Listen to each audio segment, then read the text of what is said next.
اسی ماحول نے ادنا کو اعلیٰ کر دیا دیکھو۔ ثم لتسألن یومئذ عن النعیم، پھر بے شک ضرور اس دن تم سے نعمتوں سے پرسش ہوگی، کوسچن ہوگا۔ اے وہ لوگوں جس کو دنیا بھر کی نعمتیں ملی ہیں، اللہ نے بہت چیزوں سے نوازا ہے، رب نے عزت دی، دولت دی، مال دیا، فیملی دی، گھر دیا، گاڑی دی، اب ان تمام نعمتوں سے سوال ہونا ہے۔ کیا تیاری ہے اس جواب کی؟ ایسا نہیں کہ نعمتیں مل گئی جیسے چاہو استعمال کرو، نہیں۔ ثم لتسألن یومئذ عن النعیم، پوچھا جائے گا اس دن، اور اس دن کیسے جواب دیں گے؟ اے میرے پیارے اور محترم اسلامی بھائیوں اور مدنی چینل کے ناظرین، حجت الاسلام امام محمد غزالی علیہ رحمت اللہ الوالی احیاء العلوم کی 3 جلد میں کیا نقل کرتے ہیں؟ قیامت کے دن ایک شخص کو لایا جائے گا جس نے حرام مال کمایا اور حرام جگہ خرچ کیا۔ ذرا غور سے سنیے گا، ارننگ بھی حرام اور اسپینڈ بھی حرام کیا۔ اس کے بارے میں کیا حکم ہوگا؟ اسے جہنم کی طرف لے جاؤ، اکڑو ایڑو انو جو حرام کمائے انہی نے حرام خرچ کری انہی، حکم برنو جہنم میں گری انو۔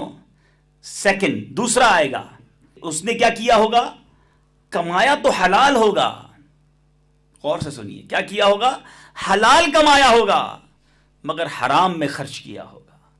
کمائی حلال ہونی لیکن واپڑی ہونی حرام میں، ارشاد ہوگا اسے بھی جہنم میں لے جاؤ۔ پھر تھرڈ پرسن آئے گا، اس نے کیا کیا ہوگا؟ کمایا حرام ہوگا اور خرچ حلال کاموں میں کیا ہوگا۔ یہاں وہ لوگ سوچیں، ایڈا او سوچن کہ کمائن تا حرام، سود جو کاروبار، رشوت جو کاروبار، جھوٹ بولی نے کاروبار، ملاوٹ وارو کاروبار، بس اچھیو کھپے پچھے سیٹسفائی کی تھین تا آؤ تا حج بھی کرا تو، آؤ تا غریبے جی مدد بھی کرا تو، کروں جناب کریو کھپے تو، لیکن ابے ان پیسے سے غریبے جی گھنی مدد کری ڈیوتا ہے، پوری زکاة کا ڈوتا ہے، فلاں مسجد میں بھی پیسہ ڈیوتا ہے۔ یاد رکھو اللہ پاک آئے نے پاک مال کے قبول فرمائے تو حلال کمائی نے حرام خرچ کری نے ناٹ سیٹسفائی، ای پوتے آپ کے تسلی نہ ڈیو کہ چونکہ آؤں وہ جناب نیکی میں خرچ کرا تو مجھے معاف کری نہیں مچنو۔ حکم ہوگا اس شخص کے بارے میں جس نے حرام کما کر حلال جگہ پر خرچ کیا ہوگا، اسے بھی جہنم میں لے جاؤ۔ 3 قسم جا لوگ، 3 ٹائپس آف پرسن، وہ تو گئے، اب چوتھا وہ شخص آئے گا جس نے حلال ذرائع سے کمایا ہوگا اور حلال ہی میں خرچ کیا ہوگا۔ اچھا ایسا نہیں کہ جس نے یہ کیا ہوگا اب اس کے لیے اناؤنسمنٹ ہوگا بھائی اس کو جلدی جنت میں لے جاؤ، نہیں۔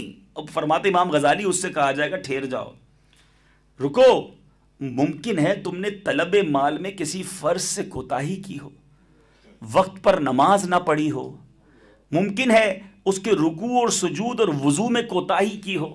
وہ کہے گا یا اللہ میں نے حلال طریقے پر کمایا، جائز مقام پر خرچ کیا اور تیرے فرائض میں سے بھی کوئی فرض آیا نہیں کیا۔